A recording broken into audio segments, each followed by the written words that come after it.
Il est 8h sur Studio Qualita à Jérusalem, 7h sur Radio J à Paris. Bonjour à tous et bonjour à tout. Olivier Granilico au micro pour le premier rendez-vous de ce matin avec l'actualité israélienne. Et nous commençons par une question ce matin. Nouvelle attaque israélienne en Syrie. C'est une question que posent ce matin les médias israéliens et c'est en tout cas ce qu'annoncent cette nuit les médias syriens.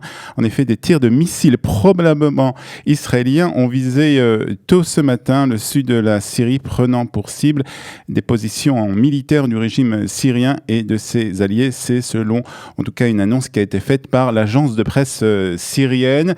L'Observatoire syrien des droits de l'homme fait état de pertes humaines dans ce secteur sans être en mesure de fournir un bilan exact.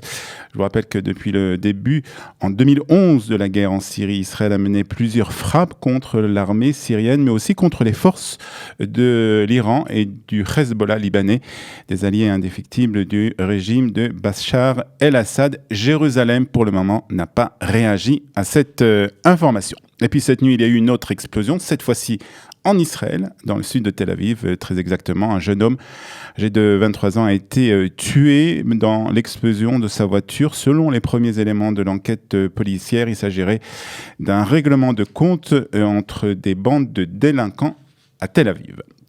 Les tentatives d'union à droite pour les prochaines élections législatives continuent. C'est l'information concernant les élections législatives du 17 septembre prochain de ce matin.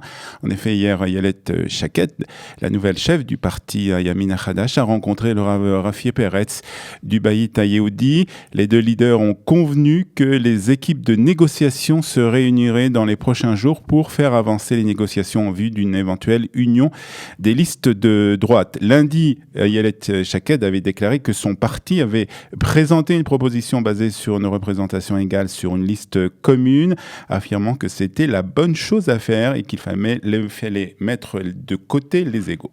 Les responsables de l'union des partis de droite ont dans un premier temps exprimé leur opposition, mais le Rav Rafi Peretz semblait hier plus optimiste. Il faut dire que les sondages prévoient entre 12 à 13 sièges si cette union dirigée par Ayelet Shaked voyait le jour. Et hier, la tempête politique était assurée par le ministre de la Justice par intérim qui a renvoyé la directrice de son ministère, Amy Palmore. Palmore avait été nommée au poste au mois de février 2014 par la ministre de l'époque, Tzipi Livni. Elle était ensuite restée pendant tout le mandat de 4 ans d'Ayelet Shaked. Le directeur du mouvement pour la qualité du pouvoir en Israël a déclaré que les ministres ont la liberté de nommer et de limoger le directeur général de leur ministère à leur gré, mais des changements de personnel aussi significatifs ne sont pas habituellement décidés par un gouvernement intérimaire en amont des élections. C'est en tout cas ce que fait remarquer ce mouvement pour la qualité du pouvoir en Israël. La presse a accusé Amir Ohana d'avoir pris cette décision car elle lui avait été dictée par le bureau du Premier ministre. Le ministre de la Justice a démenti ces informations en déclarant que ce sont des présomptions mensongères. Ayelet Shaked, qui a précédé Ohana à la tête du ministère, a pour sa part salué Amy Palmore après avoir appris son limogeage. L'opération bordure correctrice était une opération juste et d'autodéfense par excellence. C'est ce qu'a déclaré hier le Premier ministre israélien Benjamin Netanyahou lors d'une cérémonie en hommage aux soldats tombés lors de l'opération bordure protectrice il y a exactement 5 ans. Le Premier ministre a aussi évoqué les corps des soldats israéliens retenus dans la bande de Gaza et des 2 civils pris en otage par le Hamas et a déclaré qu'Israël faisait beaucoup pour leur libération, mais je ne peux pas donner plus de détails, à ajouter Benjamin Netanyahou. 74 Israéliens, dont la plupart étaient des soldats, ont trouvé la mort lors de cette opération militaire. Le Hamas a de son côté fait une déclaration surprenante que l'on peut considérer comme une sorte de pression psychologique sur le gouvernement israélien. Son porte-parole a en effet affirmé qu'il était possible de trouver une solution pour la libération des soldats et des civils israéliens. Cela dépend d'Israël, a ajouté le porte-parole. Israël est en train de passer à côté d'une opportunité qui ne pourrait pas revenir. C'est ce qu'a en tout cas aussi menacé le représentant du mouvement islamique. Et puis, échec des négociations. Après l'échec des négociations hier, la grève des infirmières entre dans son deuxième jour.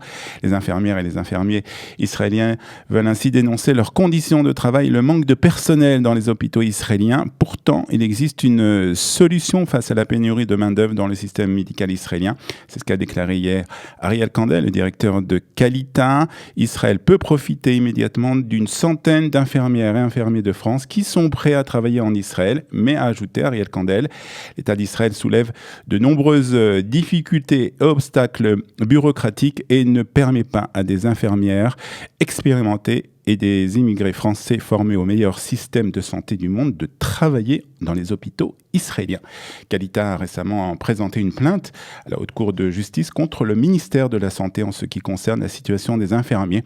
La réponse de la Haute Cour est attendue mi-août. Et puis on termine ce premier rendez-vous avec l'actualité israélienne de ce matin par la météo, bien entendu, la météo israélienne de ce 24 juillet, 21 Tammuz 1779.